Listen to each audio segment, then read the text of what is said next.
ہمیں تو بغیر کوشش کے ہی مل رہا ہے، کیونکہ اب تجربے پہلے میں کر چکا ہوں، انویسٹمنٹ کے ڈبو چکا ہوں، پھر مجھے تعلقات کی بیس پہ ایسے ایماندار تاجر مل گئے کہ ان کے ساتھ جب انویسٹمنٹ کیا تو وہ ایمانداری کی بیس پہ انہوں نے مجھے نفع دینا شروع کیا. تو یہ ہر ایک کو یہ فیسلٹی ملتی نہیں ہے، سمجھتے ہو کہ نہیں سمجھتے؟ تو ایماندار لوگوں کا ملنا بڑا مشکل ہے. اب جب انسان کے تعلقات بہت بڑھتے ہیں تو پھر ایماندار لوگ اس کو لاکھوں میں 2-4 مل جاتے ہیں. اب آپ کو تو لاکھوں ملیں گے نہیں تو 2-4 کہاں سے ملیں گے اس میں؟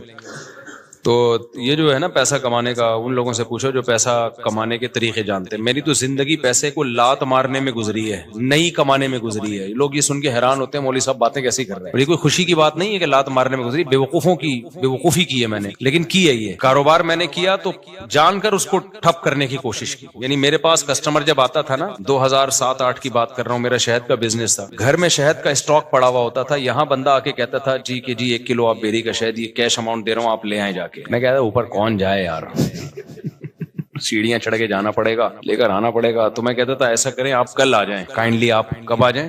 وجہ اس کی یہ تھی کہ مجھے یہ تھا کہ ناشتہ میں نے کر لیا، دوپہر کھانا میں نے کھا لیا، رات کا کھانا پڑا ہوا ہے، مدرسے سے اتنی تنخواہ مل رہی ہے کہ میرا راشن پانی 2 گھروں کا ہو جاتا ہے. مہینے کے بعد کچھ نہیں بچتا تو تنخواہ آ جاتی ہے. تو اور اگر جامعہ سے تنخواہ نہیں ملے، بعض دفعہ وہاں بھی حالات ایسے چلتے رہتے ہیں 2 مہینے، تو دکان والے سے اتنے تعلقات ہیں وہ کریڈٹ پہ دے دیتا ہے. جب 2 مہینے بعد تنخواہ ملے گی تو 2 مہینے کے اکٹھے پیسے نمٹا دیں گے اس کو. تو ایسے ہمارا حساب کتاب چل رہا تھا. تو مجھے یہ تھا کہ یار مجھے میری خواہش کیا ہے، ذاتی گھر پراپرٹی تو میری خواہش نہیں ہے. ایک گھر مسجد نے دیا ہوا ہے، ایک جامعہ تو رشید مجھے اس کا رینٹ دیتا ہے، میں جامعہ میں ٹیچر ہوں تو گھر کا رینٹ، وہ 2 بیویاں تھی میری اس وقت، تو ایک کا رینٹ جامعہ دے رہا ہے، گیس بجلی کا بل، اور ایک گھر مجھے مسجد میں امامت ہے. تنخواہ تھوڑی ہے لیکن مجھے یہ سہولت ہے، انہوں نے گھر دیا ہوا ہے. مجھے کیا ضرورت ہے پیسہ، میری جو اپنی کھوپڑی تھی وہ یہ تھی. تو گھر میں آٹا، دال، گوشت، انڈا جو ضرورت ہوتی ہے، ہر روزانہ گوشت نہیں بنتا تھا، ہفتے میں 1 آدھ دفعہ گوشت بن جاتا ہے، بہت ہوتا ہے ہفتے میں. کیٹو ٹوپی ڈرامہ چھوڑ دو، کیٹو ڈائٹ یہ غریبوں کے کام نہیں ہے. غریب آدمی سب کچھ کھا کے بھی ٹھیک رہتا ہے، اور امیر آدمی روزانہ انٹرنیٹ پہ سرچ کر رہا ہوتا ہے کیا کھانا ہے، پھر بھی مر جاتا ہے بہت جلدی. تو ظاہر ہے ہم اپنی کیٹو بھی کھائیں گے تو اپنی حیثیت کے حساب سے کھائیں گے نا. تو ہفتے میں 1 دن ہمارے گوشت بنتا تھا اور 1 دن کڑھی بنتی تھی، دال چاول 1 دن. وہ ہمارا اس سیٹ اپ چل رہا تھا. صبح مجھے پراٹھے، میں نہیں چھوڑ سکتا تو انڈے پراٹھے مجھے ہو جاتے تھے. تو میں سوچتا تھا یار میرا تو گزارا ہو رہا ہے. بچوں کی اسکول کی ہم نے ٹینشن لی نہیں، ہم نے کہا پیسے ہوں گے تو اسکول پڑھا دیں گے، نہیں تو بھائی ہوم اسکولنگ، گھر میں رہو بس پڑھو، جتنا اماں کو آتا ہے وہ پڑھا دے گی، جتنا ہمیں آتا ہے ہم پڑھا دیں گے. تو اب اس کے بعد مجھے جو میں دل کی، میرے جو دوست احباب ہیں نا ان سے آپ یہ پوچھ سکتے ہیں، آپ سمجھیں مجھے شو مار رہے ہیں، شو نہیں مار رہا میں اپنی برائی کر رہا ہوں، یہ برائی اس لیے کر رہا ہوں یہ ٹھیک نہیں ہے.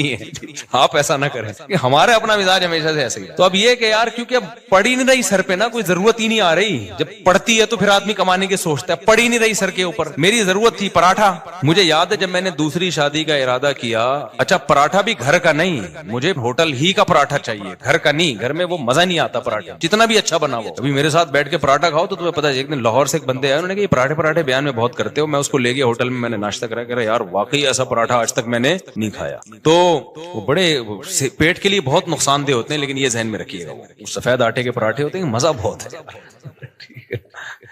تو اب کیا تھا کہ میں نے کہا میری بنیادی ضرورت، بنیادی بھی نہیں ہے، عیاشی ہے پراٹھا. بنیادی ضرورت تو ناشتہ ہے ہی نہیں، 2 ٹائم کی روٹی ہے، ناشتہ تو آپ کی گریوی ہے. تو میں یہ سوچتا تھا کہ یار میرے پاس تو گھر بنانے کے پیسے نہیں ہیں، اللہ نے 2 گھر مجھے فری پھوکٹ کے دیے ہوئے، ایک کا کرایہ وہ ادارہ دے رہا ہے جہاں میں ٹیچر ہوں، اور ایک مجھے مسجد میں امامت کی وجہ سے امام ہونے کی حیثیت سے ملا ہوا ہے. ابے میں تو کروڑ ارب پتی آدمی ہوں، لوگوں کے پاس 1 گھر نہیں ہے، میرے پاس 2 گھر. اللہ کی قسم دل میں یہ کیفیت، یہ اوپر سے نہیں کہہ رہا. اور لوگ روتے ہوئے آ رہے ہوتے تھے میں ذاتی گھر نہیں بنا سکا اور میرے پاس یہ نہیں ہے. میں کہتا اس کو دیکھو پاگل آدمی. مجھے اس پہ ترس اس پہ نہیں آتا تھا ذاتی گھر نہیں ہے، مجھے اس پہ آتا تھا یہ بیوی بیچارے کی ایک ہی ہے، میں عیاشی کر رہا ہوں. میری بیویاں کتنی ہیں؟ 2 ہیں. تو رینٹ کے گھر تھے ہمارے، رشتے بھی ہم بیچتے تھے. تو کہ بھائی تیسری شادی کے لیے جب پیغام بھیجا کہاں رکھو گے بھائی، وہ دوسری کو آمادہ کر لیا کہ تیسری کو اپنے ساتھ رکھ لے. انہوں نے کہا بھائی آج کل کوئی نہیں رہتا اس بیس پہ. میری بہت دنوں تک شادی نہیں ہوئی، پھر 1 دفعہ ہو بھی گئی تھی، 1 دفعہ ہوئی تھی تو تبھی ہوئی نا، پھر 3 وہ اسی ایام میں ہوئی ہے، انہی غربت کے ایام میں. تو الحمدللہ اس وقت مجھے کہیں اتنا سی بھی فیلنگ نہیں ہوئی ہے کہ میں غریب ہوں. اللہ کی قسم میری یہ کیفیت تھی، میرے سے بڑا سیٹ شاید دنیا میں کوئی بھی نہیں. وجہ اس کی یہ تھی میں سوچتا تھا کہ ایک ہوتی ہے ضرورت, اللہ میری صرف ضرورت پوری نہیں کر رہا بلکہ مجھے ضرورت سے کئی گنا زیادہ دے رہا ہے. یہ جو پراٹھے میں صبح انڈے کے ساتھ پھوڑ رہا ہوں یہ میری ضرورت بولو تو میں تو 3 ٹائم کا کھانا کھا رہا ہوں یار. گوشت ہفتے میں 1 دن کھا رہے ہیں تو کیا ہوا, دال چاول اور بھنڈی کا جو مزہ ہے, خدا کی قسم بھوک لگ رہی ہو بھنڈی ایسے پھوڑتا ہے آدمی, میں تو مزے لے لے کے کھانا کھاتا ہوں. بھوک لگ رہی ہو ابھی مجھے لگ رہی ہے بھوک, باقی مجھے سخت بھوک میں نے دوپہر کھانا نہیں کھایا اس لیے بھوک لگ رہی ہے, صبح کا ناشتہ کیا ہوا ہے. تو اب میں نے سب گھروں میں فون گھمایا ہے کیا پکا ہوا ہے. یہ سہولت ہے تو غریبوں. اب میرا تمہیں گالیاں دینے کا دل چاہ رہا ہے. ہم نے فوکس کیا شادیوں کو جو نیچرل ہے, تم فوکس کرتے ہو بحریہ ٹاؤن کو, گاڑیوں کو. یہ نیچرل تھوڑی ہے یار. جو نیچرل لذتیں ہیں وہ تو بیوی اور بچوں میں ہیں. سمجھتے ہو کہ نہیں سمجھتے؟ بیویاں ہونی چاہیے, بچے ہونے چاہیے, وہاں سے محبتیں ملتی ہیں. گاڑی بھی تو تھوڑے دن میں جی بھر جاتا ہے, پھر آدمی کہتے ہیں اس سے اونچی کی گاڑی, پھر اس کے بعد پھر بڑے بڑے لوگ گاڑیاں بیچ دیتے ہیں, اوبر میں جا رہے ہوتے ہیں. یہ کھلونے ہیں تھوڑے دن کے دل بہلانے کے, ان سے دل بھر جاتا ہے. نہ بیویوں سے دل بھرتا ہے نہ بچوں سے دل بھرتا ہے. یہ تو نیچرل ہے نا. پراٹھے سے دل بھرتا ہے, کبھی روٹی سے دل بھرا کسی کا؟ 1 دن کھائی 2 دن کھائی, اب میں نہیں روٹی کھا رہا, پھر بھوک لگے گی پھر روٹی کھانے کا دل. یہ نیچرل ہے. تو ہم شروع سے کوشش کرتے ہیں نیچر پہ رہیں بھائی, نیچر پہ رہیں. یہ تو بچکانا باتیں, گاڑی بنگلہ بحریہ ٹاؤن, پیسہ بہت دے دیا تو بنا لو, نہیں ہے تو یہ کوئی تھوڑی فضول چیزیں ہیں یار. دیواروں اینٹوں سے, میں نے تو اپنی زندگی میں ایسے ایسے لوگوں کو دیکھا اربوں روپے لگا کے انہوں نے شیش محل بنایا, اتنا بہترین گھر, خدا کی قسم رہنا نصیب نہیں ہوا. جس دن گھر تیار ہوا ہارٹ اٹیک ہوا مر گئے. کاش وہ اربوں روپے لگا کے اپنی صحت کا خیال کر لیتے یا کچھ اور کر لیتے. تو وہ بچے بھی پھر وہ فری پھوکٹ کے پیسہ نا بیچ باچ کے کھا رہے ہوتے ہیں, عیاشیوں میں اڑا رہے ہوتے ہیں. تو اس لیے ابھی جو ہے وہ میں نے گھروں میں فون گھمایا تو شلجم اور جو ہے گوشت کا شوربہ کہیں نہیں پکا ہوا تھا. تو گارڈوں سے میں نے پوچھا تم لوگوں نے کیا پکایا؟ انہوں نے کہا شلجم گوشت. میں نے کہا ہم آپ کے ساتھ کھانا کھائیں گے آج. شلجم گوشت شوربے والا تازہ, سب مزہ آتا ہے یار. بڑے گوشت میں شلجم ڈال دو, سبزی ڈال کے پکاؤ, بڑا مزہ. تو اتنی خدا کی قسم یہ لذیذ نعمتیں اللہ. بھوک لگ رہی ہو, اچار ہو, دال چاول ہو, کڑی پتے والی, آپ کو لگ نہیں رہی نا, اس لیے آپ کو مزہ نہیں آ رہا. ابھی سموسے کھا کے بیٹھے ہوگے آپ چائے کے ساتھ.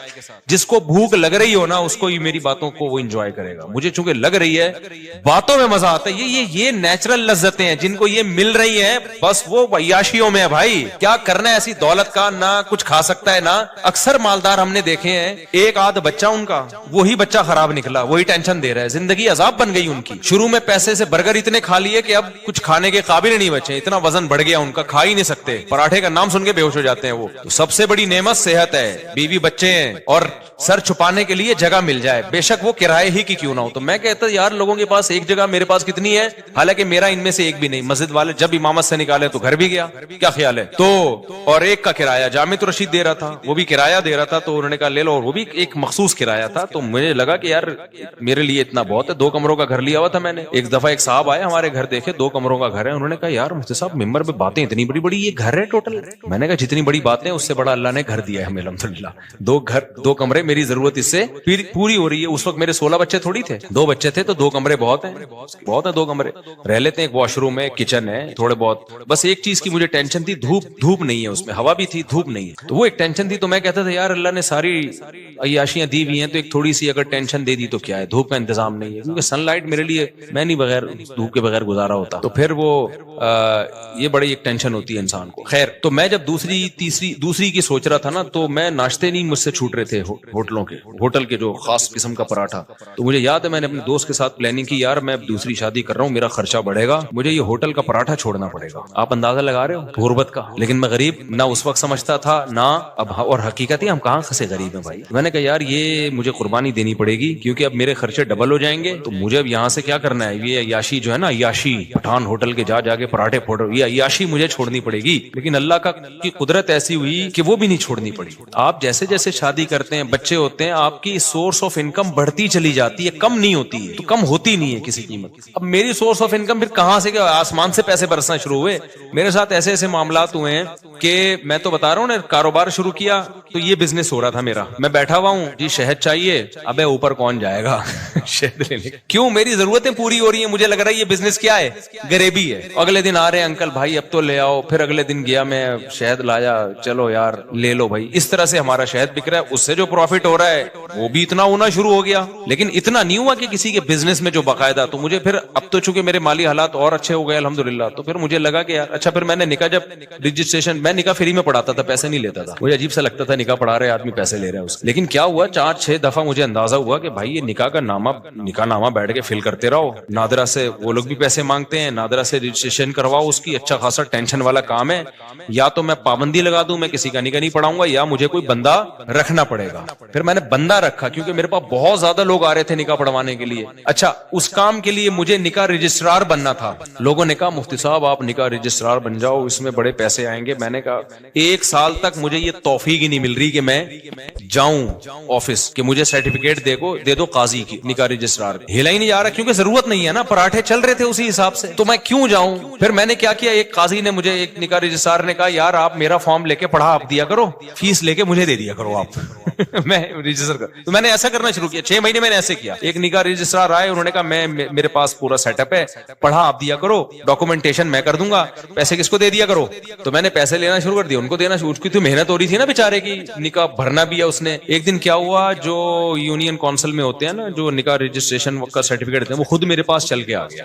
اس نے کہا مفتی صاحب آپ کے نام سے, آپ کے سائن سے اتنے نکاح ہو رہے ہیں, تو آپ خود نکاح رجسٹرار کیوں نہیں بن جاتے. میں نے کہا یار مجھے یہ وہاں چل کے جاتے ہوئے بہت ٹینشن ہو رہی ہے کہ کیونکہ مجھے جس چیز کی ضرورت نہ ہونا, مجھ سے وہ کام ہوتا نہیں ہے, تو اب میری ضرورتیں پوری ہو رہی ہیں. انہوں نے کہا آپ ادھر ان کو اتنے پیسے دے رہے ہو, خود رکھ لو, وہ کچھ اپنا رکھ لو, کچھ اپنے اسسٹنٹ کو دے دو کچھ. تو میں نے پھر یہ کیا کہ میں نے کہا بھائی میرے پاس ٹائم نہیں ہے. وہ خود گھر پہ آ کے سارا کام کیا, سرٹیفکیٹ پکڑا کے چلا گیا نکاح رجسٹرار. میں نے کہا اسٹیمپ تیرا باپ لگائے گا اس پہ, میرے پاس تو ٹائم نہیں ہے. اس نے ٹھپے لگے ہوئے نا پہلے سے, آپ پر اعتماد ہے, آپ مس یوز نہیں کرو گے. پھر میں نے ایک اسسٹنٹ رکھا, میں نے کہا نکاح کی ساری ڈاکومنٹیشن تیرے ذمہ ہے, تو میں فیس لے رہا ہوں ان کو دینے کے لیے, پھر ظاہر ہے مجھے بھی بچتی ہے. تو اب اتنا بھی استغنا ٹھیک نہیں ہے نا, اتنا بھی شو مارنا ٹھیک نہیں ہے کہ جب کچھ ہو ہی نہیں رہا تو پھر جو رزق آ رہا ہے تو آنے دو.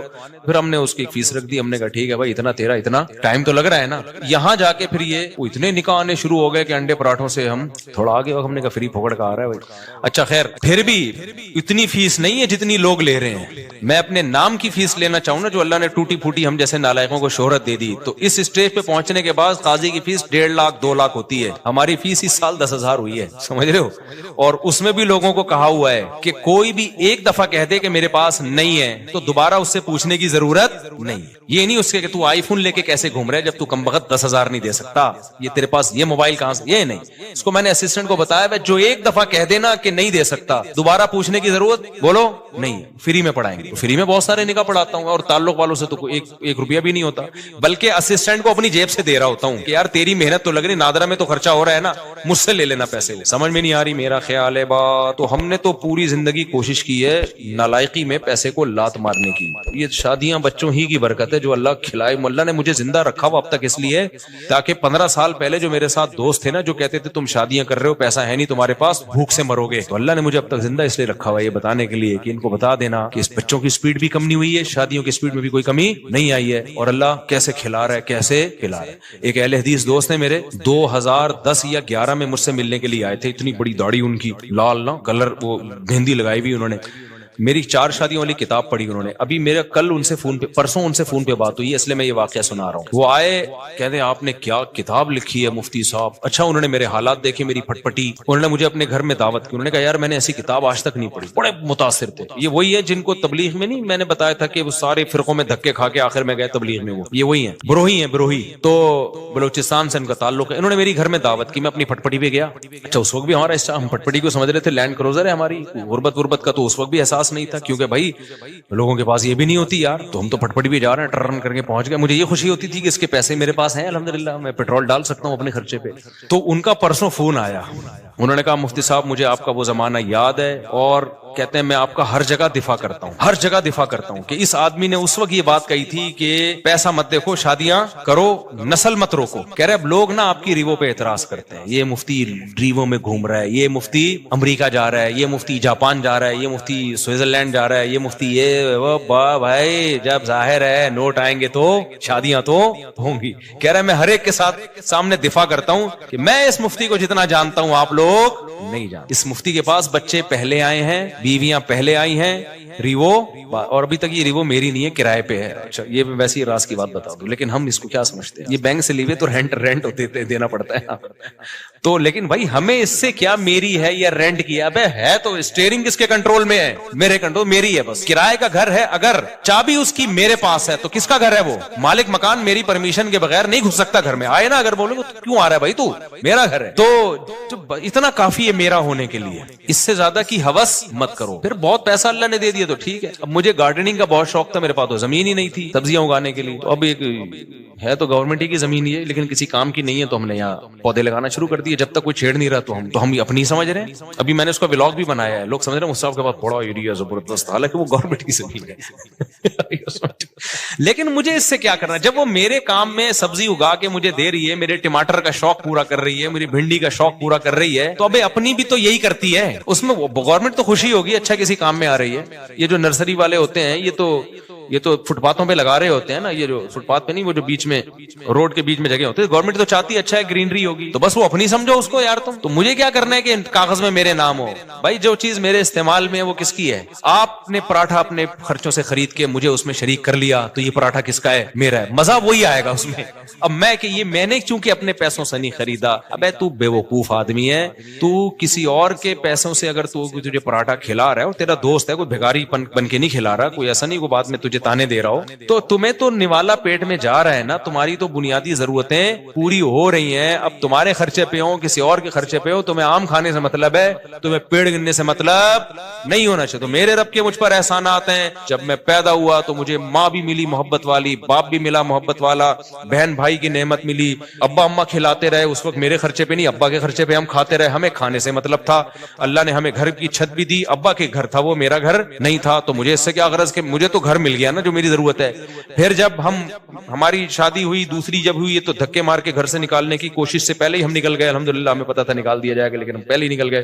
تو لیکن نکالا نہیں ہے, دوسری زیادہ باتیں میں جا سکتا ہوں. خیر, تو اب کچھ باتیں آنے میں گھر والے بھی سن رہے ہوتے ہیں, وہ بھائی بھائی آپ کیا باتیں کر رہے ہیں. اچھا خیر, تو پھر مجھے ایک گھر کرائے پہ مل گیا, تو میری تو چھت, مجھے وہی چھت مل گئی الحمدللہ, پراٹھے اسی طرح سے چلتے رہے, کھانا پینا چلتا رہا, اب تک بھی چل رہا ہے. تو میں نے اس لیے کاروبار کو بدتمیزی کے ساتھ کاروبار کیا کہ ضرورت ہی نہیں پڑ رہی یار, کوئی مصیبت پڑے نا, بھوک لگ رہی ہے, مر رہے ہیں, تو پھر آدمی اخلاص سے کرتا ہے. تو ہماری مہینے کے اینڈ کے بعد نہیں, مجھے اگلے مہینے کی پہلی تاریخ کو میرے ساتھ کیا ہوگا یہ مجھے نہیں پتا ہوتا تھا. تو اب ایسے آدمی کے پاس اگر پیسہ آئے تو اس کا تو دماغ خراب ہو جائے گا کہ نہیں ہو جائے گا, جو اس زمانے کو بادشاہت والا زمانہ سمجھ رہا ہو. تو میرے پاس تو اگر ریوو آ گئی تو میں تو کہہ رہا ہوں یار, میں تو پٹپٹی کو سمجھتا تھا کیا یہ, کیوں نہیں ہوتی دھکے والی پٹپٹی. پھر ہمارے پاس جب پیسہ آیا تو ہم نے پھر وہ GTO 110 بھی خریدی, ایسا نہیں ہے کہ وہ پٹپٹ بھی گھومتے رہے. تو جب یہ تو پھر تو اس لیے ہم لوگوں کے مسائل غربت نہیں ہے, ناشکری ہے.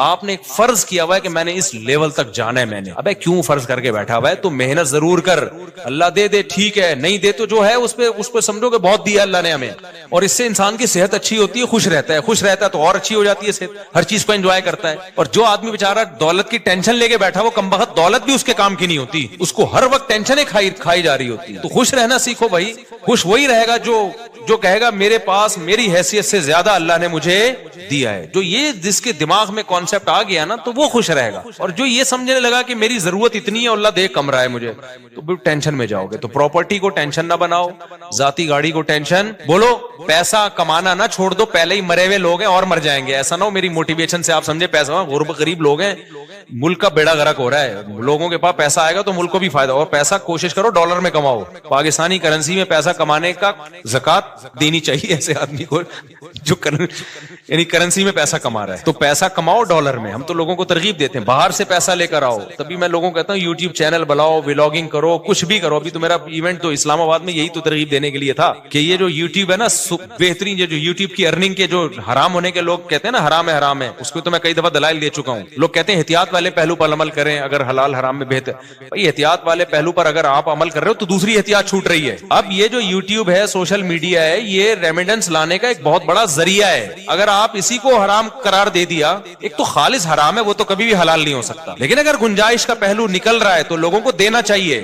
اس لیے کہ ریمیڈنس جتنا زیادہ ملک میں ابھی آئے گا وہ یوٹیوب فیس بک کے ذریعے آئے گا, جتنا اس کے ذریعے آ رہا ہے کسی اور ذریعے سے نہیں آ رہا. اس سے آپ کا ملک تھوڑا سا تو اسٹیبل ہوگا نا آپ کا کنٹری. اس پہ لوگ ہمیں کہتے ہیں اصل میں اپنے چینل ہے نا اس لیے یوٹیوب کی ارننگ حلال ہے. جب ہمارا چینل نہیں تھا تب ہم نے یوٹیوب کی ارننگ کو حلال ہونے کا فتویٰ دیا تھا 2014 میں. اس وقت تو ہمیں پتہ ہی نہیں تھا یوٹیوب چینل ہوتا کیا ہے, پتہ تو اب بھی نہیں ہے کیونکہ ابھی بھی ہمارا چینل کسی اور نے بنایا ہے, لیکن اس وقت تو پتہ ہی نہیں تھا کہ اس میں کوئی سورس آف انکم بھی ہے, کچھ بھی نہیں پتا تھا اس بارے میں. تو اس وقت ہم نے جائز ہونے کا فتویٰ اسی وجہ سے دیا تھا کہ بھائی اس میں دونوں پہلو نکل رہے ہیں, لیکن جائز ہونے والے پہلو کو ترجیح دی جائے گی, کیونکہ اصل جو یوٹیوب سے آپ کو ارننگ ملتی ہے وہ پروڈکٹ کو پروموٹ کرنے کی ملتی ہے.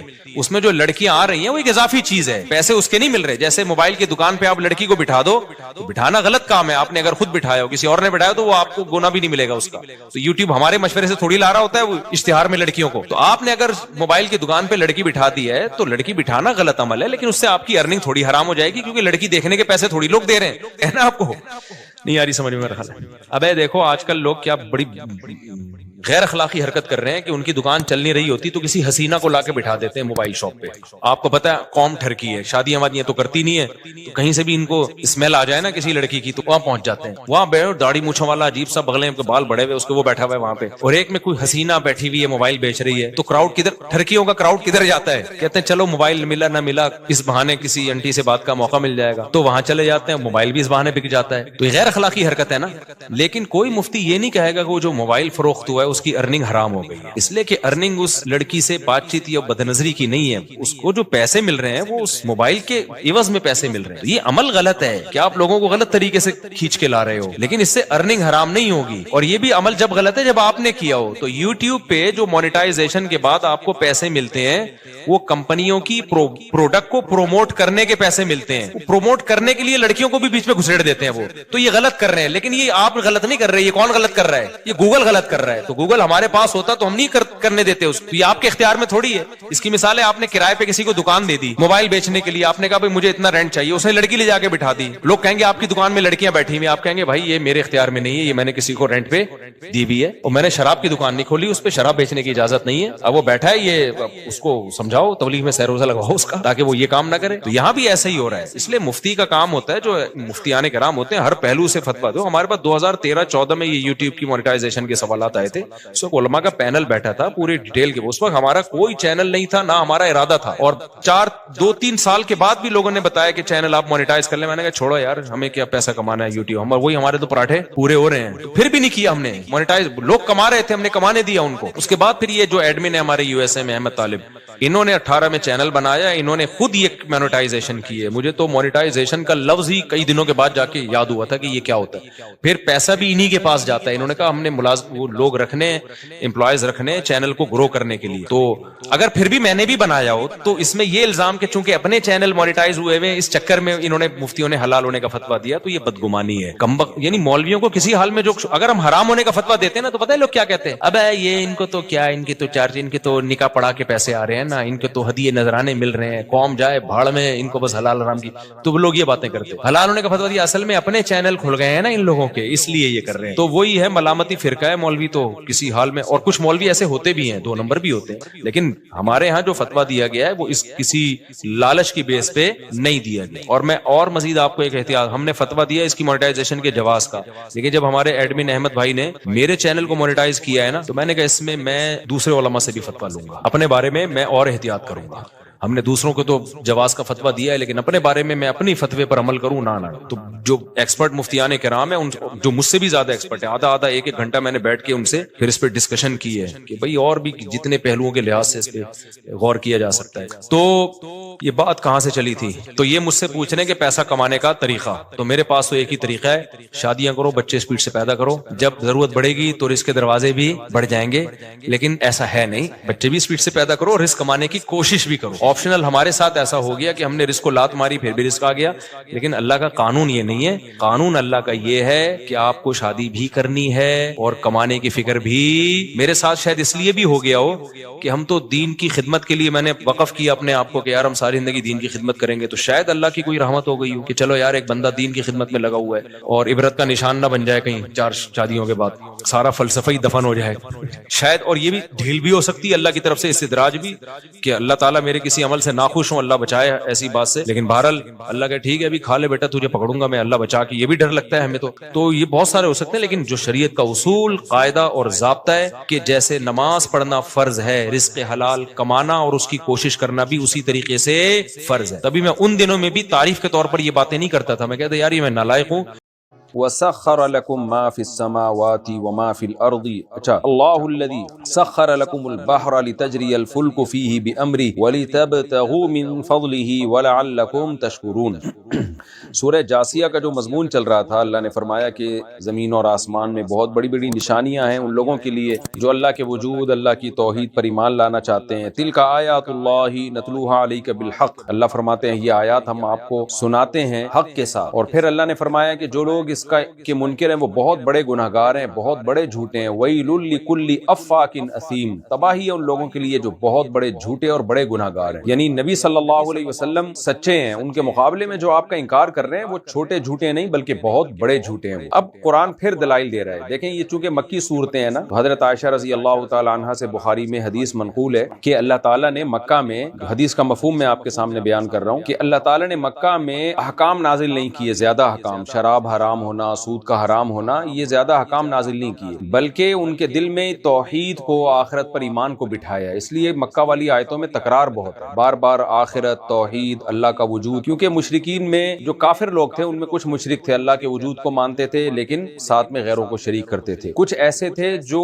توحید کے قائل تھے لیکن آخرت کے منکر تھے. وہ کچھ ایسے تھے جو اللہ کے وجود ہی کا سرے سے انکار کر دیا کرتے تھے، کوئی خدا نہیں ہے، زمانہ ہے جو سب کچھ کر رہا ہے، جس کو ملحد کہا جاتا ہے، ایتھیسٹ کہا جاتا ہے. تو قرآن نے ان لوگوں کو زیادہ فوکس کیا ہے، اور آج بھی اسی کی ضرورت ہے. آج بھی لوگوں میں وسوسے، شکوک و شبہات بہت زیادہ پیدا ہو گئے. تو اس لیے قرآن کے جو مکی دور کی آیتیں ان میں زیادہ تر اس چیز کو فوکس کیا گیا ہے کہ آپ اللہ کے وجود پر ایمان لاؤ، اللہ کی توحید پر ایمان لاؤ، اس بات پر ایمان لاؤ کہ محمد صلی اللہ علیہ وسلم اللہ کے سچے پیغمبر ہیں. کیونکہ اگر آپ نبی کو بیچ سے نکال دیتے ہیں تو پھر آپ کا اور اللہ کا رابطہ کیسے ہوگا؟ اللہ آپ سے کیا چاہتا ہے یہ کون بتائے گا آپ کو؟ تو اس ایسے اللہ کا ماننا نہ ماننا برابر ہے. پھر تو نبی کی رسالت پر زیادہ دلائل دیے گئے ہیں اور آخرت کے وجود پر کہ موت کے بعد دوبارہ زندگی ہے. تو ان صورتوں میں بھی بار بار انہی مضامین کا تکرار ہے. اب اللہ تعالیٰ ایک اور دلیل دے رہے ہیں، اللہ الذی سخر لکم البحر. اللہ وہ ذات ہے جس نے تمہارے لیے سمندر کو مسخر کر دیا. یعنی آٹومیٹیکلی خود بخود کام نہیں ہوئے، سمندر بھی انسان کی ضرورت تھی تو اللہ نے زمین میں سمندر بھی بنایا اور اس پہ ہمیں چلنا سکھا دیا.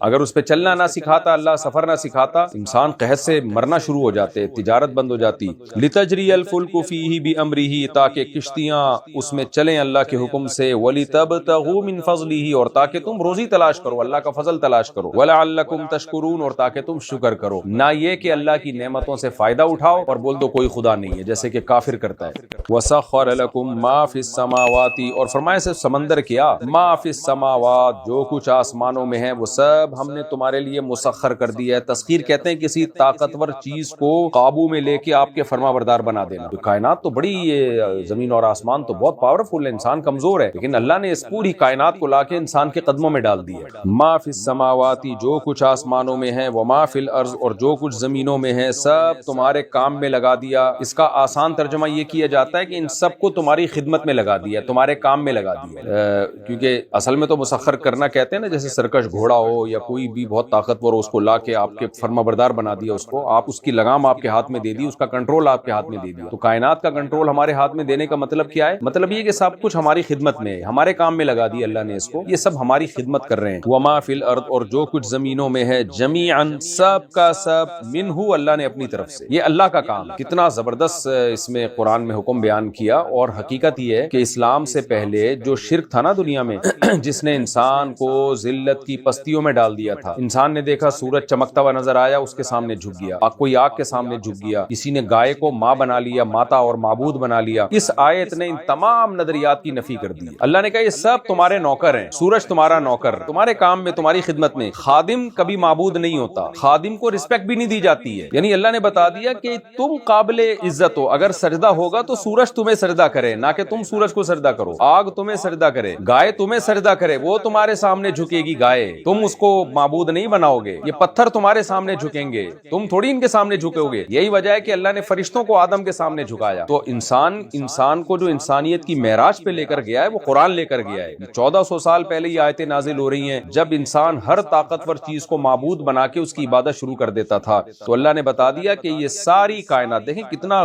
مبالغہ ہے اس آیت میں، وَسَخَّرَ لَكُمْ، اللہ نے تمہارا خادم بنا دیا، مَا فِي السَّمَاوَاتِ، جو کچھ آسمانوں میں، من بھی نہیں، ماں بے جان چیزوں کے لیے بھی اطلاق ہوتا ہی نہیں، جاندار اور بے جان سب چیزیں تمہاری خدمت میں، وَمَا فِي الْأَرْضِ، اور جو کچھ زمین میں وہ بھی، جمیعاً سب کا سب، منہ، اللہ نے یہ اپنی طرف سے کیا یہ کام، انسان کے بس میں نہیں تھا یہ۔ تو سب کچھ جب ہماری خدمت میں ہے تو یہ جو ہماری خدمت کرے ہم اس کی عبادت کیوں کریں بھائی، ہم اس کے سامنے کیوں جھکیں؟ سرونٹ کے سامنے، ملازموں کے سامنے کوئی بھی نہیں جھکتا۔ ان فی ذلک لآیات لقوم یتفکرون، ہاں یہ جو ماں کا لفظ ہے نا، بے جان چیزوں پہ اطلاق ہوتا ہے، تو عین ممکن ہے اس میں جو مقرب فرشتے ہیں وہ داخل نہ ہوں، تبھی ہمیں فرشتوں کے احترام کا حکم ہے۔ لیکن اگر ہم ماں کے میں عموم لے کر جائیں اور فرشتے بھی داخل کر دیں تو بھی آیت پہ کوئی اشکال نہیں ہوگا، کیونکہ فرشتے بھی بہت سارے کام اس کائنات میں کر رہے ہیں اور وہ فائدہ بالآخر انسانوں ہی کی طرف لوٹتا ہے، تو وہ بھی اس لحاظ سے ہمارے ہی خدمت گزار ہوئے۔ ان فی ذلک لآیات لقوم یتفکرون، بے شک اس میں بڑی بڑی نشانیاں ہیں ان لوگوں کے لیے جو خوب غور و فکر سے کام لیتے ہیں، صحیح سمت پہ سوچتے ہیں۔ جو کام نہیں لیتے وہ تو بس ان سب چیزوں کو اتفاقی واقعہ سمجھتے ہیں، اتفاق سے سب کچھ ایسا ہو گیا۔ ناشکرے لوگ ہیں، جو شکر گزار ہیں بولتے ہیں بھائی ہمارے رب نے ان سب کو ہماری خدمت پہ لگایا ہے، ہم نہیں مسخر کر سکتے تھے۔ آپ دیکھیں نا، پہلے ابھی سورت گزر چکی ہے، اس میں کیا ہے کہ اللہ فرماتے ہیں جب تم ان جانوروں کی پشت پہ اور سمندروں میں جہازوں کی پشت پہ سوار ہو تو کہو سبحان الذی سخر لنا ھذا، پاک ہے وہ ذات ہر عیب سے جس نے ان سب کو ہمارے لیے ہمارے فرمانبردار بنایا۔ یہ اتنے بڑے بڑے جہاز انسان کے فرمانبردار بن کے چلتے ہیں کیونکہ اللہ نے انسان کو ایسا دماغ دیا ہے کہ اس نے سمندر کی پشت پہ پہاڑوں جیسے جہاز چلا دیے۔ اگر اللہ یہ دماغ ہمیں نہ دیتا تو انسان کا یہ کمال نہیں ہے کہ خود ایسا دماغ ڈیزائن کر لیتا۔ تو کافر بہت بڑی جرت کرتا ہے اللہ پر، وہ کہتا ہے یہ دماغ خود بخود آٹومیٹیکلی ایسا بن گیا ہے کہ جس نے اتنے بڑے بڑے جہاز بنا لیے۔ بھائی آٹومیٹیکلی نہیں ہوا، یہ سب اللہ کی تخلیق ہے۔ تو اللہ کا ہم پر احسان ہے کہ ہمیں ایسا دماغ دیا کہ اس دماغ سے ہم نے لوہے کو جہاز بنا کے سمندر کی پشت پہ اتار دیا ہم نے، اور ہواؤں میں جہازوں کو اڑا دیا۔ یہی اس آیت کا مضمون ہے کہ جو فرمانبردار لوگ ہیں وہ کہتے ہیں اللہ ہر عیب سے پاک ہے، یہ اس کا کمال ہے کہ اس نے ان سب چیزوں کو ہمارے لیے مسخر کر دیا۔ وما کننا لہ مقرنین، ہم میں طاقت نہیں تھی، یعنی خود سے ہم یہ سب کچھ نہیں کر سکتے تھے کہ اتنی بڑی بڑی چیزوں کو اپنے کام میں ہم لگا دیتے۔ فرمایا اس میں بڑی نشانیاں ہیں ان لوگوں کے لیے جو خوب غور و فکر سے کام لیتے ہیں۔ قل للذین آمنوا، اے نبی آپ کہہ دیجیے، اب دیکھیں اتنے واضح دلائل کے بعد بھی جب مشرکین نہیں مانتے اور بدتمیزی بھی کرتے، نبی صلی اللہ علیہ وسلم کو تانے بھی دیتے، بلال حبشی کو گرم ریتوں پہ لٹاتے، تو قرآن کیا کہہ رہا ہے؟ بھائی آپ صبر سے کام لیں۔ اے نبی آپ ایمان والوں سے کہہ دیجیے یغفروا، چشم پوشی سے کام لیں۔ مغفرت کا مطلب ڈھانپنا بھی ہوتا ہے، مٹانا بھی ہوتا ہے۔ آسان ترجمہ ہوگا اگنور، جس کو آج کی زبان میں کہتے ہیں اگنورنس، اگنور کرنا، نظر انداز کریں آپ ان کو۔ یغفروا آپ چشم پوشی سے کام لیں، یغفروا یعنی اے نبی آپ ایمان والوں سے کہہ دیجئے کہ اگنور کریں، بدلہ نہ لیں۔ کن لوگوں سے؟ للذین لا یرجون ایام اللہ، ان لوگوں سے جو اللہ کے ایام کی امید نہیں رکھتے، یعنی کافر لوگ۔ اللہ کے ایام سے کیا مراد ہے؟ دیکھیں ہر یوم اللہ ہی کا یوم ہے، یوم کی جمع ایام آتی ہے، یوم دن کو کہتے ہیں، سارے ٹائم اللہ ہی کے ٹائم ہے۔ تو یوم یہ کنایا ہے وقت سے، یعنی اللہ کے جو اوقات ہیں نا، تو اللہ کے جو اوقات ہیں، اے نبی جو لوگ اللہ کے اوقات کی امید نہیں رکھتے، آپ ان سے آپ مسلمانوں سے کہیے کہ ان سے الجھے مت، بدلہ نہ لیں۔ اللہ کے اوقات کا مطلب کیا؟ ہر وقت اللہ ہی کا وقت ہے، لیکن مخصوص اوقات جن میں اللہ کسی قوم کو تباہ کر رہا ہوتا ہے یا اللہ کسی قوم کو عروج دے رہا ہوتا ہے، تو وہ تمام ایام جن میں اللہ کی طرف سے کوئی خاص واقعہ ہوا ہے، سزا یا جزا کا، ان کو ایام اللہ کہا گیا ہے کہ بھئی یہ تو خاص اللہ کے ایام ہے۔ جیسے آخرت بھی اللہ کے ایام میں سے اللہ ہی کے ایام ہوگی آخرت، کیونکہ اس میں انسان کی بالکل نہیں چلے گی۔ قوم عاد قوم سمود کو جس دن اللہ نے تباہ کیا وہ ایام اللہ تھے، قرآن میں ان کو ایام اللہ کہا گیا ہے، اللہ کے ایام، یعنی وہ ایام جس میں اللہ نے کوئی خاص واقعہ کیا جس میں انسانوں کی نہیں چلنے دی اللہ تعالیٰ نے۔ تو یہاں وہ تمام جزا اور سزا کے واقعات جو مستقبل میں ہوں گے یہ والے واقعات مراد ہیں، کیونکہ مسلمان اللہ کے ایام کی امیدیں رکھتے ہیں، یعنی مسلمان یہ جانتے ہیں کہ کچھ اوقات ایسے آئیں گے جو خاص اللہ کے اوقات ہوں گے جن میں اللہ تعالیٰ نیک لوگوں کو اچھا بدلہ دے گا اور برے لوگوں کو سزا دے گا۔ تو مسلمانوں کو، اہل ایمان کو تو امید ہوتی ہے، کافروں کی اس کی کوئی امید نہیں ہوتی۔ تو اس لیے اللہ نے فرمایا کہ اے نبی آپ ایمان والوں سے کہہ دیجئے کہ درگزر سے کام لو ان لوگوں کے لیے جن کو اللہ کے ایام کی امید ہی نہیں ہے، جن کو جزا اور سزا کی امید ہی نہیں ہے، نہ آخرت کا یقین نہ دنیا میں سزا کا یقین ان کو، تو وہ اپنے مدہوش ہو کے زندگی گزار رہے ہیں، تو آپ ان کو اگنور کرو، یعنی ایسے بدبختوں کو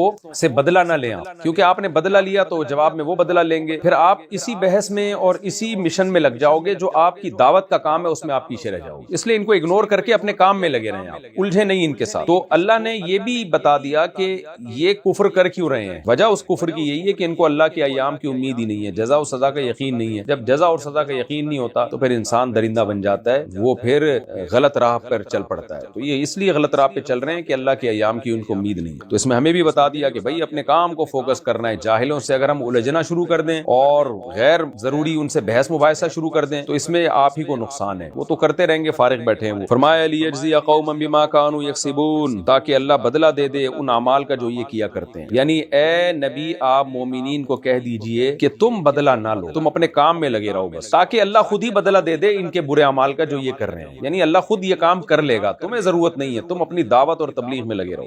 من عمل صالحا فلنفسه، ایک قاعدہ اللہ نے بیان کر دیا۔ اب سوال پیدا ہوتا ہے لو بھائی ہم کو تو اللہ نے کہا دعوت میں لگے رہو اور یہ تو ظلم بھی کر رہے ہیں، یہ تو بحث مباحثے بھی کر رہے ہیں، تو اللہ نے فرمایا بھائی اگر یہ ظلم کر رہے ہیں تو ان کا نقصان ان کو ہوگا، اگر یہ ایمان نہیں لے کر آتے تو تمہیں نقصان نہیں پہنچا سکتے، یہ اصل میں اپنا ہی نقصان کر رہے ہیں۔ من عمل صالحا، جو نیک عمل کرتا ہے، فلنفسه، اپنے ہی فائدے کے لیے کرتا ہے، تو تم دعوت میں لگے رہو گے تمہیں فائدہ ہوگا اس کا۔ ومن اساء فعلیہا، اور جو برا عمل کرتا ہے، علیہا، وہ اس کا وبال اسی کے اوپر آئے گا۔ ثم الی ربکم ترجعون، پھر تم سب کے سب اپنے رب کی طرف لوٹائے جاؤ گے، سب اللہ کے سامنے آؤ گے، اللہ عملی فیصلہ کر دے گا۔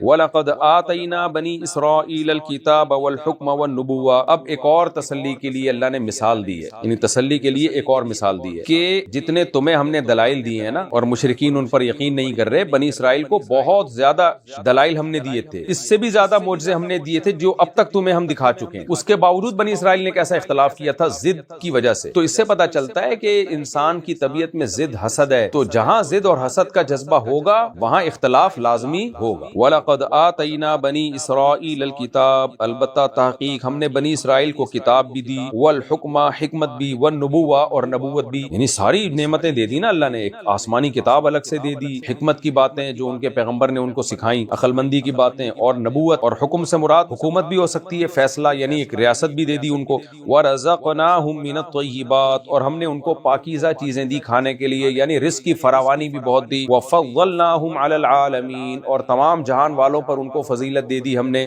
اس سے زیادہ کسی قوم پر انعامات ہو نہیں سکتے کہ علم بھی دے دیا، اکنومیکلی ان کو مضبوط بھی بنا دیا، حکومت بھی دے دی، انبیاء بھی انہی میں آئے، آسمانی کتاب بھی دے دی، اور آگے اللہ نے فرمایا وَآتَيْنَاهُمْ بَيِّنَاتٍ مِّنَ الْأَمْرِ، امر سے مراد ہے خاص معاملہ، یعنی دین کا معاملہ، دین کے معاملے میں ہم نے ان کو بینات، واضح دلائل بھی دے دیے، یعنی اتنے واضح دلائل جس سے ہر شخص کو پتہ چل جاتا تھا کہ بنی اسرائیل کا دین برحق ہے اور موسیٰ علیہ السلام اللہ کے سچے نبی ہیں۔ اتنے معجزے اور اتنے ان کے برحق ہونے کے دلائل اللہ کہتے ہیں ہم نے دے دیے۔ تو دلائل کی دنیا میں بھی غالب کیا، میدان جہاد کی دنیا میں بھی غالب کیا، علم کی دنیا میں بھی غالب کیا، اس سے زیادہ کسی قوم پر احسانات ہو نہیں سکتے، اور معیشت کی دنیا میں بھی غالب کیا، اکنومیکلی بھی بہت مضبوط بنایا۔ وَرَزَقْنَاهُم مِّنَ الطَّيِّبَاتِ سے پتہ چلا، لیکن اللہ فرماتے ہیں فَمَا اخْتَلَفُوا إِلَّا مِن بَعْدِ مَا جَاءَهُمُ الْعِلْمُ بَغْيًا بَيْنَهُمْ، اس کے بعد تو ان میں اختلاف ہونا ہی نہیں چاہیے تھا، سارے اللہ کے نیک بن کے زندگی گزارتے، اس کے باوجود اختلاف ہوا۔ فرمایا پس انہوں نے اختلاف نہیں کیا الا من بعد ما جاءهم العلم، مگر ان کے پاس علم آنے کے بعد، علم حق کا علم، سب کو پتا تھا صحیح کیا ہے غلط کیا ہے، اس کے باوجود اختلاف کیا۔ بنی اسرائیل میں اختلاف ہوئے، کہ حدیث میں آتا ہے 72 فرقے بنے ان کے، یعنی کچھ لوگ تو صحیح رہے ان کے 72 میں سے، لیکن میجورٹی نے دین برحق سے ہٹ گئی۔ کیوں ہٹ گئی بھائی؟ جب میجورٹی دین برحق سے، کیوں وہ موسیٰ علیہ السلام کی نافرمانی کرنے لگے، اور موسیٰ علیہ السلام کے دنیا سے جانے کے بعد کتنوں نے جہاد سے منہ موڑا، کتنوں نے حق سے منہ موڑا، تورات میں تحریفیں کرنا شروع کر دی، یہ سب کچھ کیوں ہوا؟ کیا علم نہیں تھا ان کے پاس؟ کیا دلائل کی دنیا میں کمزور تھے؟ نا نا نا، اللہ فرماتے ہیں بغیم بینہم، آپس میں ضد کی وجہ سے، بغین کا مطلب ایک دوسرے پہ سرکشی کی وجہ سے، پہلے بغض پیدا ہوتا، نفرت پیدا ہوتی، پھر اپنی ضد نکالنے کے لیے دوسرے سے اختلاف کرتے، جو آج امت مسلمہ میں ہو رہا ہے۔ بعض جو وہ علماء جو برحق علماء نہیں ہیں، میں ان کی بات کر رہا ہوں، پتہ ہوتا ہے کہ میرا فریق غلطی پر نہیں ہے، میں غلط کر رہا ہوں، لیکن صرف اپنے مسلک کو پروموٹ کرنے کے لیے، اپنے مریدوں کو مطمئن کرنے کے لیے جھوٹ بولا جاتا ہے، قرآن و حدیث میں تحریف کی جاتی ہے، اور غلط مسائل بیان کیے جاتے ہیں، صرف اس لیے کہ ایک بات میں نے جب کر دی ہے تو میں اس پہ ڈٹا رہا ہوں، میں اس سے رجوع نہ کروں۔ یہ آج بھی پایا جاتا ہے، اس امت میں بھی یہی پایا جاتا ہے۔ آپ توحید پر بیان کتنا کر لو، لیکن جو توحید پرست نہیں ہے وہ تعویلات ہی کرتے رہیں گے بیٹھے۔ آپ کسی قادیانی کے سامنے ختم نبوت پہ دلائل کی مار لگا دیں، آپ اس کو بتائیں کہ مرزا غلام احمد کی یہ کتابیں ہیں، اس سے صاف پتہ چلتا ہے کہ یہ شریف انسان نہیں تھا، نبوت تو دور کی کی بات ہے، لیکن ٹس سے مس نہیں ہوگا آدمی۔ وجہ کیا ہے؟ بغض۔ تو یہ بغض ہے، ضد ہے،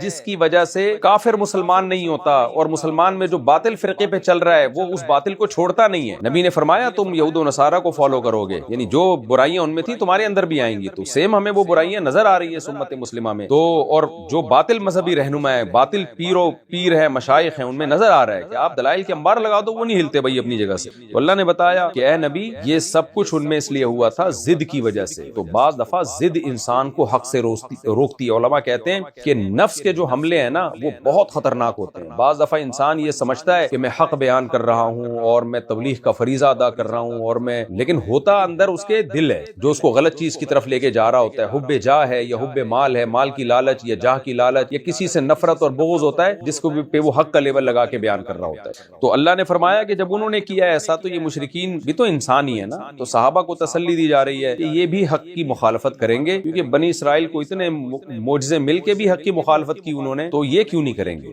تو یہ انسانوں میں ہوتا ہے، حق پرست بھی ہوتے ہیں، باطل پرست بھی ہوتے ہیں، تو آپ نے اپنے کام میں لگے رہنا ہے۔ ان ربک یقضی بینہم یوم القیامۃ فیما کانوا فیہ یختلفون۔ اب ایک سوال پیدا ہوتا ہے، اللہ اچھا پھر تو باطل اسی طرح چلتا رہے گا وہ تو قیامت تک؟ تو باطل تو کبھی ختم ہی نہیں ہوگا۔ اللہ نے فرمایا بھائی قیامت اللہ نے رکھی اس لیے کہ عملی فیصلہ اللہ قیامت کے دن کر دے گا۔ دنیا میں یہ جنگ اسی طرح چلے گی حق اور باطل کی، دونوں فریق چلتے رہیں گے، اہل حق بھی اہل باطل بھی، تو غم نہیں کرنا، اپنے اہل حق نے اپنے کام میں لگے رہنا ہے، پریکٹیکلی فیصلہ اللہ قیامت کے دن کر دے گا۔ فیما کانوا فیہ یختلفون، ان مسائل میں جن میں یہ اختلاف کیا کرتے تھے۔ ثم جعلناک علی شریعۃ من الامر، اے نبی بنی اسرائیل کے بعد پھر ہم نے آپ کو بنایا ہے ایک ایسے راستے پر، من الامر اس دین کے معاملے میں، یعنی اس دین کے معاملے میں ایک شریعت پر ہم نے آپ کو چلا دیا، ایک شریعت ہم نے آپ کو دے دی جس پہ ہم نے آپ کو کر دیا، یعنی چلا دیا ہم نے آپ کو۔ تو اس کو اللہ نے الگ شریعت اس لیے کیا ہے، لیکن بیسک تو تمام انبیاء کی شریعت ایک ہی ہوتی ہے، عقائد میں کوئی اختلاف نہیں ہوتا، لیکن فروعی مسائل میں اختلاف ہوتا ہے۔ یہودیوں کو الگ مسائل دیے گئے تھے، ان کی نماز کا طریقہ الگ تھا، نمازوں کی ٹائمنگ الگ تھی، عیسائیوں کی الگ تھی، تو مسلمانوں کو ایک شریعت دی گئی ہے۔ تو اللہ فرماتے ہیں اب ہم نے آپ کو ایک خاص شریعت دے دی بنی اسرائیل کے بعد، فاتبعھا، اب آپ نے اس کو فالو کرنا ہے، آپ نے اس سے اختلاف نہیں کرنا، اب آپ نے اس کو فالو کرنا ہے۔ ولا تتبع اہواء الذین لا یعلمون، اب آپ نے اس شریعت کو چھوڑ کر ان لوگوں کی خواہشات کے پیچھے نہیں چلنا جن کے پاس کوئی نالج ہی نہیں ہے، علم ہی نہیں ہے، جو مشرکین مکہ ہیں۔ تو جیسے بنی اسرائیل سے ہمارا مطالبہ تھا کہ جو شریعت دی گئی ہے اس کو فالو کرنا، اس سے ہٹنا نہیں ہے، تو اے نبی ہمارا مطالبہ آپ سے اور آپ کی امت سے بھی یہی ہے کہ اس شریعت کو اب آپ نے فالو کرنا ہے۔ انہم لن یغنوا عنک من اللہ شیئا، سوال پیدا ہوتا ہے پوری دنیا ایک طرف ہے، اللہ کا قرآن ایک طرف ہے، ہم اس شریعت کو فالو کریں گے تو لوگ تو نقصان پہنچائیں گے، تو اللہ نے تسلی دی اہل ایمان کو اور نبی صلی اللہ علیہ وسلم کو کہ یہ لوگ لن یغنوا عنک من اللہ شیئا، اللہ اگر کوئی نقصان پہنچانے کا ارادہ کر لے تو یہ آپ کو ذرا بھی فائدہ نہیں پہنچا سکتے، یعنی پہلے اللہ ہے، مخلوق بعد میں، تو اللہ کا حکم ہے کہ آپ نے شریعت کو فالو کرنا ہے۔ تو اگر دیکھیں نبی سے تو اس کا امکان تھا ہی نہیں کہ اللہ کی شریعت کو چھوڑیں، بولے ہمیں سمجھانے کے لیے بتایا جا رہا ہے کہ جب نبی کے لیے یہ حکم ہے تو تمہاری کیا حیثیت ہے، تو بتایا جا رہا ہے نبی صلی اللہ علیہ وسلم کو کہ اگر بفرض محال آپ صلی اللہ علیہ وسلم نے ان کی باتوں کو فالو کرنا شروع کر دیا اس ڈر سے کہ کہیں یہ نقصان نہ پہنچائے، تو اللہ کی طرف سے جس عذاب کا خطرہ ہے اسے یہ لوگ ٹال نہیں سکتے، یعنی اللہ سے ہمیں زیادہ ڈرنا چاہیے۔ تو نبی میں اس کا امکان نہیں تھا، لیکن نبی کے توسط سے ہمیں سمجھایا جا رہا ہے۔ وَإِنَّ الظَّالِمِينَ بَعْضُهُمْ أَوْلِيَاءُ بَعْضٍ، اور فرمایا ظالمین میں بعض کے دوست ہیں، تو ظالمین ایک دوسرے کو فیور کرتے ہیں، اور اللہ ولی المتقین، اللہ متقین کا دوست ہے۔ تو اگر آپ شریعت کو چھوڑیں گے تو آپ ظالمین کے دوست بن جائیں گے، لیکن اللہ کی دوستی ختم، اور آپ اگر شریعت کو فالو کریں گے تو ان ظالمین کی دوستی تو ختم ہو جائے گی لیکن اللہ کی دوستی شروع ہو جائے گی۔ تو ظاہر ہے واللہ ولی المتقین، اللہ پرہیزگاروں کا دوست ہے، تو اللہ کی دوستی تمام دوستیوں پہ غالب، کیونکہ اس سے زیادہ طاقتور کوئی نہیں ہے۔ آگے اللہ فرماتے ہیں ھذا بصائر للناس، یہ بصیرت کی باتیں ہیں لوگوں کے لیے۔ بصیرت کہتے ہیں عقل مندی کی باتوں کو، ہم کہتے ہیں نا بصیرت کی آنکھیں کھولو، یعنی دل کی آنکھیں کھولو، دل سے سوچو، تو بصیرت کی جمع بصائر، تو دل کی آنکھیں جب انسان کھولتا ہے تو عقل و شعور سے کام لیتا ہے، تو اللہ فرماتے ہیں یہ عقل و شعور کی باتیں ہیں لوگوں کے لیے۔ ھذا سے مراد قرآن، یعنی قرآن دانش مندی کی باتیں ہیں لوگوں کے لیے، جو عقل مند ہوگا غور کرے گا اس کو پتہ چلے گا کہ قرآن وہ باتیں کر رہا ہے جو عقل مندوں کی باتیں ہوتی ہیں، عقل مندی کی باتیں ہوتی ہیں اور عقل مندوں کی باتیں ہوتی ہیں۔ تو ھذا بصائر للناس، یہ عقل مندی کی باتیں ہیں، دانش مندی کی باتیں ہیں لوگوں کے لیے، یعنی یہ سے مراد یہ قرآن جو ہے وہدن، اور اس میں یہ ہدایت بھی ہے، ورحمۃ لقوم یوقنون، اور یہ رحمت ہے ان لوگوں کے لیے جو یقین کرنے والے ہیں، جو اس پر یقین کر کے ایمان لے آئے ان کے لیے رحمت ہے۔ ام حسب الذین اجترحوا السیئات ام نجعلہم کالذین آمنوا وعملوا الصالحات، قرآن پھر اسی عقیدے کی طرف لوٹتا ہے کہ یہ بار بار کہتے ہیں نا کہ ہمارے باپ دادا کو لے آؤ زندہ کر کے، اگر واقعی آخرت ہے تو اللہ نے اس کا پھر جواب دیا کہ یہ لوگ ایمان نہیں لے کر آتے، نیک اعمال اختیار نہیں کرتے اور ان خوش فہمیوں میں مبتلا ہیں کہ موت کے بعد کوئی زندگی نہیں ہے، ہم مر کے ختم ہو جاتے ہیں، لہذا ہمیں برے اعمال کا کوئی بدلہ نہیں دیا جائے گا۔ تو اللہ نے فرمایا کیا اگر آخرت نہیں ہے تو اس کا مطلب تو یہ ہوا کہ زندگی اور موت برابر ہو گئی۔ پھر نیک آدمی کو زندگی میں اکثر اوقات بدلہ نہیں ملتا اور برے کو اکثر سزا بھی نہیں ملتی، بلکہ بعض دفعہ برے زیادہ عیاشی کر رہے ہوتے ہیں اور نیک لوگ بلال حبشی رضی اللہ عنہ کی طرح گرم ریتوں پہ لیٹ رہے ہوتے ہیں۔ تو اس لیے اللہ نے فرمایا کہ یہ کیسے ممکن ہے کہ آخرت نہ ہو، حساب و کتاب نہ ہو، کیونکہ اگر حساب و کتاب نہیں ہے تو یہ اللہ پہ الزام ہے، یہ تو پھر اللہ کی طرف غلط بات منسوب ہوگی کہ اللہ نے پیدا کر کے چھوڑ دیا، اچھوں کو بدلہ بھی نہیں دے رہا اور بروں کو کوئی سزا بھی نہیں دے رہا، سب برابر۔ اس لیے اللہ نے فرمایا ام حسب الذین اجترحوا السیئات، کیا گمان کر رکھا ہے ان لوگوں نے جو برے اعمال کماتے ہیں، کیا وہ یہ سمجھتے ہیں ان نجعلہم، کہ ہم بنا دیں گے ان کو کالذین آمنوا وعملوا الصالحات، ان لوگوں کی طرح جو ایمان لائے اور نیک اعمال کیے۔ کس طرح بنا دیں گے ان لوگوں کی طرح؟ سواء محیاہم ومماتہم، کہ برابر ہوگی ان کی زندگی بھی اور ان کی موت بھی، یعنی جیسے زندگی برابر ہے تو موت بھی ایسے ہی ہوگی۔ تو اگر آپ آخرت کا انکار کرتے ہو اس کا مطلب یہی ہے کہ موت جیسے زندگی میں بعض دفعہ نیک لوگوں کو کچھ تھوڑا بہت بدلہ مل جاتا ہے لیکن بروں کو بھی تو عیاشی مل جاتی ہے، تو جیسے دنیا میں حساب نہیں آخرت میں بھی نہیں ہوگا، سب ختم۔ تو اللہ کہتے ہیں کیا یہ گمان کر رکھا ہے تم لوگوں نے اللہ کے بارے میں؟ تو اگر یہ گمان ہے تمہارا، ساء ما یحکمون، کتنا برا فیصلہ ہے جو یہ لوگ کرتے ہیں۔ ساء فعل تعجب ہے، یعنی اللہ گویا تعجب کر رہے ہیں، اللہ کو تو تعجب نہیں ہوتا لیکن قرآن ہم سے ہمارے لب و لہجے اور ہمارے اسلوب میں بات کرتا ہے نا۔ لب و لہجے کا مطلب جو اسلوب اختیار کرتا ہے وہ تو وہی جو عام فہم ہو۔ اللہ فرماتے ہیں ساء ما یحکمون، کتنا برا ہے وہ فیصلہ۔ حکم یحکم کا معنی فیصلہ کرنا، جو تم کر رہے ہو اللہ کے بارے میں، کہ اللہ مار کے مٹی کر کے ختم کر دے گا۔ یہاں 100 انسانوں کے قاتل بھی گزرے ہیں، وہ بھی مر کے مٹی ہو کے ختم، اور 100 انسانوں کی جان بچانے والے بھی گزرے ہیں، وہ بھی مر کے مٹی ہو کے ختم، تو سب برابر ہو جائیں گے۔ اللہ کہتے ہیں یہ میرے بارے میں تم یہ گمان کر رہے ہو، یہ کیسی بات ہے؟ یہ مضمون قرآن نے اور بھی کئی جگہ بیان کیا، ام نجعل المتقین کالفجار، کیا ہم پرہیزگار اور بروں کو برابر کر دیں گے؟ تو یہ بہت جگہ پر یہ قرآن نے مضمون بیان کیا۔